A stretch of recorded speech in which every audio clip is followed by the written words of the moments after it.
தமிழ்நாட்டுடைய தேர்தலில் மிக முக்கியமான பங்கு அதிமுக பாரதிய ஜனதாவுக்குள்ள இப்போ என்ன நடக்கிறது?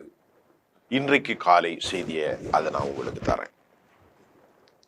அதிமுக கூட்டணியில் ஒரு என்ன சொல்றதுன்னா, செயல்பாடும் நம்பிக்கையும் இல்லாத ஒரு கூட்டணியாக பாஜக இருக்கு. எடப்பாடியை நம்புவதற்கு அமித்ஷா தயாராக இல்லை. அமித்ஷா பிஜேபியை நம்புறதுக்கு எடப்பாடி தயாராக இல்லை. நல்லா கவனிச்சுக்கோங்க. இந்த ரெண்டு பேருக்குள்ளேயும் ஒருவர் காலை எப்போ மாறி விடுவான் அப்படிங்கிற ஒரு சூழல்ல இன்னைக்கு அந்த கூட்டணி இருக்கிறதுல தெளிவாக சொல்கிறோம். அந்த இடத்துல நான் இதில் திமுகவை பார்க்கல. ஏன்னா நெருக்கடிக்கு உள்ளாக்கப்பட்ட ஒரு கூட்டணி தான் அதிமுக. உளப்பூர்வமாக இணைந்த கூட்டணி அல்ல. ஆனால் திமுக மீது எவ்வளவு பிரச்சனை இருந்தாலும் அவங்க பாஜக மதவாதம் அப்படிங்கிறதுல அந்த கூட்டணி இடதுசாரிகளும் காங்கிரஸும் திருமாவளவும் முஸ்லீம் அமைப்புகளும் ஒரே மாதிரி இருக்கான். ஆனால் இங்கே எடப்பாடிக்கு மேலே ஒரு கண்ணை வச்சிருக்கிறார் மத்திய அமைச்சர் அமித்ஷா மீது ஒரு கண்ணை வச்சிருக்கிறார் எடப்பாடி.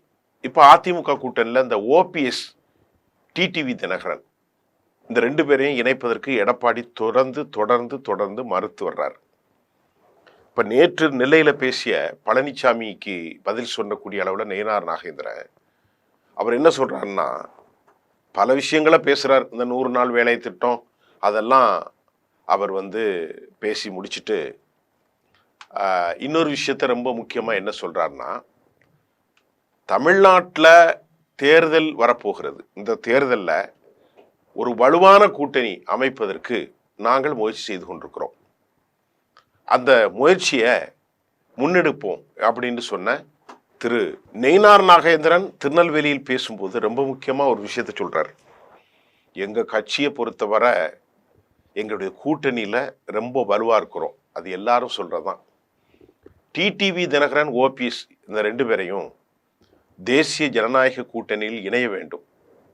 என்னை பொறுத்தவரை திமுக அரசை அகற்றப்பட வேண்டும். ஆனால் அதற்காக யார் வேண்டுமானாலும் வரலாம். அவர்கள் வர வேண்டும் என்பதுதான் என்னுடைய விருப்பம். கூட்டணிக்கு இன்னும் நாட்கள் இல்லை, 90 நாட்கள் மட்டும்தான் இருக்குது. அந்த 90 நாட்களில் மிகப்பெரிய அளவிலான மாற்றம் நடக்கிறதுக்கு அதிக வாய்ப்பு இருக்கு அப்படிங்கிறத திரு நயினார் நாகேந்திரன் சொல்லிட்டு, கூட்டணிக்கு யாரெல்லாம் வர்றாங்க வந்த பிறகு நான் உங்களுக்கு தெரிவிக்கிறேன். நிருபர்கள் கேட்குறாங்க, ஓபிஎஸ் வராரா, பன்னீர்செல்வம் வராரா? பொங்கலுக்கு பின்னால எல்லா விஷயமும் தெளிவுபடுத்தப்படும் என்று சொல்லிட்டு இடத்த காலி பண்றாரு. இப்போ நாம எடப்பாடி பழனிசாமி கட்சியை காலி செய்வதில் ரொம்ப உறுதியா இருக்கார் அப்படின்ட்டு அதிமுகவில் உள்ளவங்கலாம் சொல்லிட்டாங்க. சொன்னதை சொல்லியாச்சு. நீங்க கேட்குற மாதிரி இல்லை. களத்தில் நிலவரம் மோசமாக இருக்குது. அதனால் முக்குளத்தூர் வாக்கு வங்கி இழக்க போகிறீங்க. அதற்கு மேலே நீங்கள் தான் முடிவெடுக்கணும் அப்படின்ட்டு அதிமுகவினுடைய மூத்த தலைவர்கள் சண்முகம் மட்டுமல்ல, மற்ற தலைவர்கள் உதயகுமார், அப்புறமா நத்தம் விஸ்வநாதன், வேலுமணி, தங்கமணி, எல்லா மணியும் சொல்லிட்டாங்க. அண்ணன் நம்மள்கிட்ட பலம் இல்லை, கொஞ்சம் யோசிங்க. நாங்கள் சொல்லியும் நீங்கள் கேட்கல, இப்போ நாங்கள் உங்கள் கையில் கொடுத்துட்றோம் பாலை அப்படின்னு அதிமுக பக்கம் சொல்லிட்டாங்க. இப்போ எடப்பாடி பழனிசாமி என்ன சொல்றார் அப்படின்னு பார்ப்போம்.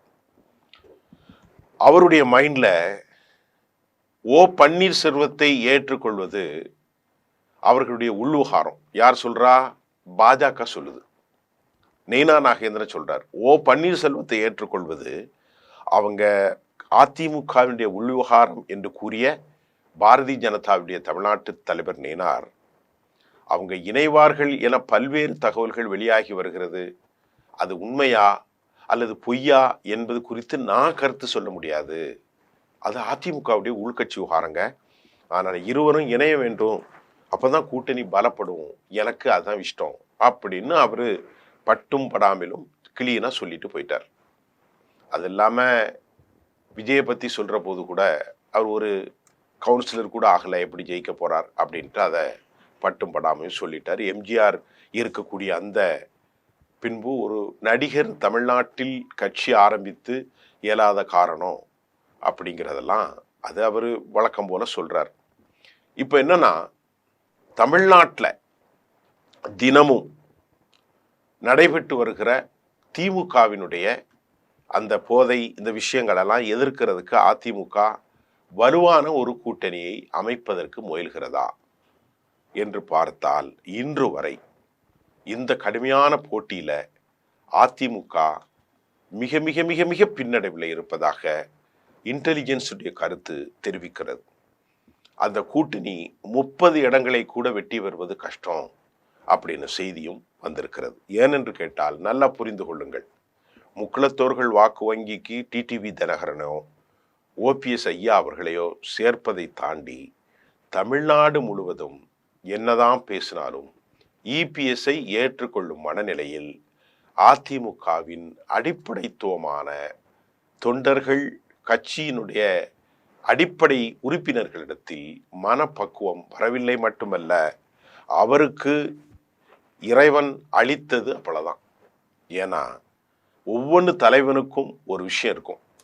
எடப்பாடிக்கு அவ்வளவுதான், எம்ஜிஆர் ஜெயலலிதா மாதிரி ஆக முடியாது என்பதுதான் நாம் அதில் மிக முக்கியமாக கவனிக்க வேண்டிய விவகாரம். இதற்கு இடையில இந்த விஷயம் தொடர்கிற ஒரு சூழ்நிலையில சில முக்கியமான விஷயங்களும் நடக்குது. வரும் 4ஆம் தேதி மத்திய உள்துறை அமைச்சர் அமித்ஷா திருச்சிக்கு வரார். எப்ப? நாளை மறுநாள் புதுக்கோட்டையில் நடைபெறும் தமிழகம் தலைநிமிர தமிழன் பயணத்தில் அவர் பங்கேற்கிறார். மறுநாள் 5ஆம் தேதி ஸ்ரீரங்கம் ரங்கநாதர் கோயிலுக்கு சென்று அவர் வழிபாடு நடத்துகிறார். அன்றே டெல்லியும் திரும்ப போகிறார். இதுல ரொம்ப முக்கியமான அரசியல் விவகாரங்கள் இருக்கிறது.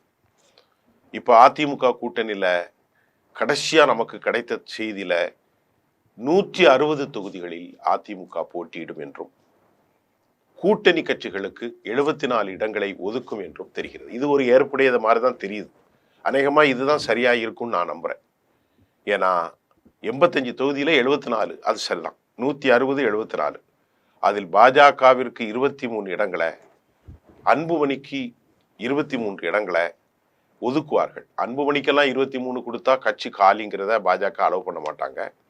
இது போக 46 இடங்கள் அதுல தமாக, புரட்சி பாரதம் உள்ளிட்ட மற்ற கட்சிகள் பிரித்து கொடுக்க போறாங்க அப்படின்னு சொல்லப்படுகிறது.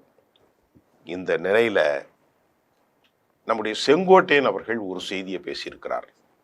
மக்களுடைய மனநிலையை புரிந்து கொண்டு செயல்பட வேண்டியது திமுக அரசின் ஒரு கண்டிப்பு என்று சொன்ன அவர் திமுகவினுடைய பல செய்திகளை மிக கடுமையாக விமர்சனம் செய்திருக்கிறார். அதிமுக முன்னாள் அமைச்சர் யார் யாரெல்லாம் வரப்போறாங்க தாவேகாவிற்கு செங்கோட்டையன் கேட்கிறாங்க. அதுக்கு அவர் சொல்றாரு, நான் வெளிப்படையா சொன்னா அவர்களை பிடித்து வைத்துக் கொள்வாருங்க, பொங்கலுக்குள் அவர்களை தாவேகாவில் இணைப்பது என்னுடைய முக்கியமான பணிங்க அப்படின்னு சொல்லிட்டார். ஓபிஎஸ் டிடிவி தெளிவாக இருக்கிறார்கள். எடப்பாடியே வந்து மீண்டும் அழைத்தாலும் ஓபிஎஸ் அதிமுகவிற்கு செல்ல மாட்டார். ஆனா அழைக்கிறதுக்கு வாய்ப்பில்லை. இதனை மற்றவர்கள் புரிந்து கொண்டால் சரி. டிடிவி ஓபிஎஸ் தாவேக கூட்டணியில் இணைவது விரைவில் நடைபெற போகிறது என உறுதியான கருத்தை செங்கோட்டையன் தெரிவித்து விட்டார். இப்போ சொல்லுங்க, 160 + 74.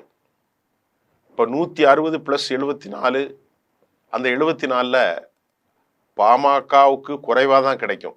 பாஜக ஒரு 35 தொகுதியில் இருக்கும், பாமகவுக்கு ஒரு 20.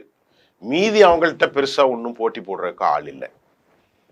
இந்த புரட்சி பாரதம், இந்த பாபநாசத்துல கொஞ்சம் வெற்றி பெறக்கூடிய மூப்பனாருடைய கட்சி, இது தவிர தேமுதிக கொஞ்சம் முக்கியமான 1.5% ரோல் வைத்திருக்கிற கட்சி, பெரியவர் ராமதாஸ், இவ்வளவுதான் இருக்கிறாங்க. மற்றபடி எஸ்ஆர்எம் நிறுவனத்தினுடைய ஐயா பச்சமுத்து ஐயாவுடைய அந்த கட்சியும், முதலியார் சண்முகத்துடைய கட்சியும், புரட்சி பாரதம் எல்லாம் பேருக்கு இருக்கலாங்க. ஜான் பாண்டியன் இவங்கெல்லாம் ஒரு பெரிய தாக்கத்தை ஏற்படுத்த முடியாது. இதெல்லாம் நம்ம அனலைஸ் பண்ணி பார்க்குற போது அநேகமாக டிடிவி இபிஎஸ்க்கு எதிராக உறுதியாக அவர் நிற்கிறார். இவரை எப்பவும் முதலமைச்சராக்கிறதுக்கு அவர் அனுமதிக்கவே மாட்டார். இவ்வளவு பெரிய தலைவராக இருந்த ஓபிஎஸ், தமிழ்நாட்டின் 3 முறை முதல்வராக இருந்தவர், வருவாரா? இன்னைக்கு செங்கோட்டையனுடைய ஸ்டேட்மெண்ட் தெளிவா இருக்கு. அநேகமாக அவங்களும் கூட பேச்ச முடிச்சிருக்கிறதாகத்தான் நம்பப்படுது. அடுத்த செய்தியில சந்திக்கிறேன். நன்றி.